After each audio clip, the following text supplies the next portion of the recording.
is my Arduino powered door lock. Right now the door is locked, I cannot open it. I will now enter the password and it will unlock. So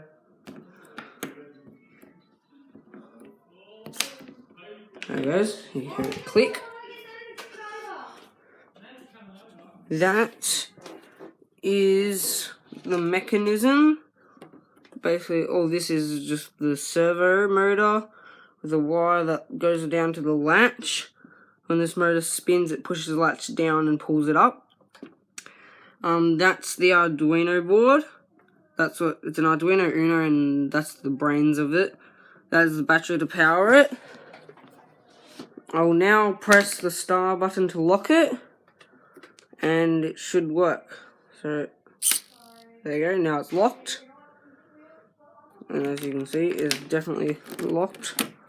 Cannot unlock it. I will now enter the password again, and it will unlock.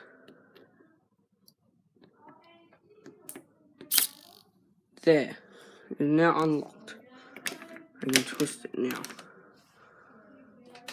And that is my Arduino powered door lock. Bye.